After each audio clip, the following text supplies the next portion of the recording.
সাজেশনটি দেখার আগে বিষয়টি ভালোভাবে বুঝে নাও।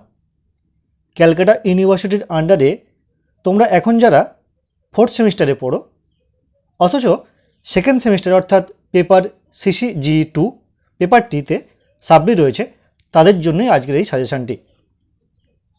অর্থাৎ তোমাদের এখন পেপার হলো GCC4 এবং সাপ্লি থাকছে GCC2। সেই GCC2 যে সাপ্লি রয়েছে তার জন্য আজকের এই সাজেশন।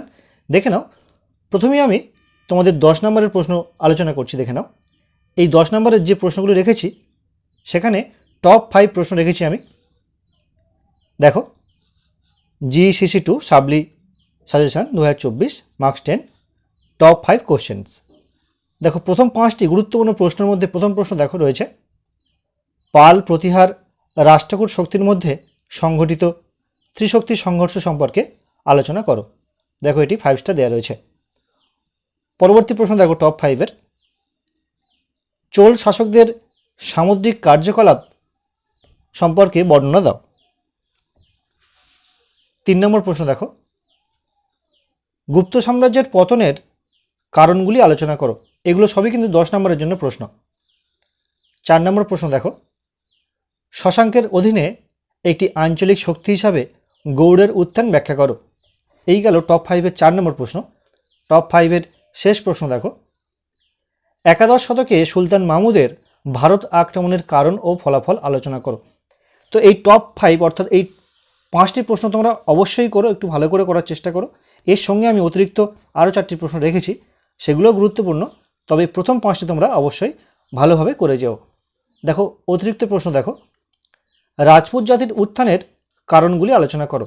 দেখো, এটিকে আমি 4 স্টার দিয়েছি। পরবর্তী প্রশ্ন দেখো, গুপ্তযুগকে প্রাচীন ভারতের সুবর্ণযুগ বলাটা কতটা যুক্তিযুক্ত? এটি অত্যন্ত গুরুত্বপূর্ণ প্রশ্ন। এই প্রসঙ্গে বলি, মূলত তোমাদের এই সাজেশনটি বিগত কয়েক বছরের প্রশ্নপত্র এবং পুরো সিলেবাসের উপর ভিত্তি করে তৈরি করা, যেমনটি আমি করে থাকি আর কি। দেখো, পরবর্তী প্রশ্ন দেখো, কৈবর্ত বিদ্রোহ সম্পর্কে সংক্ষেপে আলোচনা করো। শেষ প্রশ্ন দেখো 10 নম্বরের, আদি মধ্যযুগের ভারতের শিক্ষার বিকাশে বা বিস্তারে নালন্দা বিশ্ববিদ্যালয়ের ভূমিকা লেখো। তো এই 9টি প্রশ্ন তোমরা করে যাও, বিশেষ করে প্রথম 5টা অবশ্যই তোমরা করে যাও, আশা করি তোমরা ভালো ফল পাবে। এবার দেখে নেব প্রশ্নমান 5-এর গুরুত্বপূর্ণ প্রশ্ন। এক্ষেত্রে আমি যে প্রশ্নগুলো দিয়েছি তার মধ্যে থেকে টপ 8 কোশ্চেন রেখেছি, যেগুলো অত্যন্ত গুরুত্বপূর্ণ। তোমাদের এখান থেকে মূলত 8টি কোশ্চেন থাকে, যার মধ্যে থেকে তোমাদেরকে 4টি প্রশ্নের উত্তর করতে হয় 5 নম্বর করে। দেখো, 8টি টপ কোশ্চেন দেখো, টপ 8 কোশ্চেন 5 মার্কস।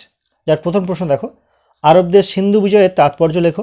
দ্বিতীয় প্রশ্ন দেখো, চোলদের স্থানীয় স্বায়ত্তশাসন সম্পর্কে একটি টিকা লেখো। হর্ষচরিতের উপর একটি সংক্ষিপ্ত টিকা লেখো। পাল ও সেন যুগের সাংস্কৃতিক জীবন সম্পর্কে একটি টিকা লেখো। দ্বিতীয় পুলকেশীর কৃতিত্ব বর্ণনা করো। তরাইনের দ্বিতীয় যুদ্ধকে ভারতের ইতিহাসে একটি গুরুত্বপূর্ণ সন্ধিক্ষণ বলা হয় কেন? আদি মধ্যযুগের ভারতের গিল্ডের ভূমিকা ব্যবসায়িক ক্ষেত্রে আলোচনা করো। পল্লব স্থাপত্য ভাস্কর্যের উপর সংক্ষিপ্ত টিকা লেখো। দেখো, এই 8টি প্রশ্ন তোমরা অবশ্যই করে যাও। এই 8টি প্রশ্ন তোমাদের এবছরের জন্য, বিশেষ করে সাবলির জন্য অত্যন্ত গুরুত্বপূর্ণ প্রশ্ন। এই 8টি প্রশ্ন ছাড়াও আমি 3টি প্রশ্ন এক্সট্রা বা অতিরিক্ত রেখেছি, সেগুলো দেখে নাও, সেগুলো অত্যন্ত গুরুত্বপূর্ণ, তবে উপরের মতো নয়।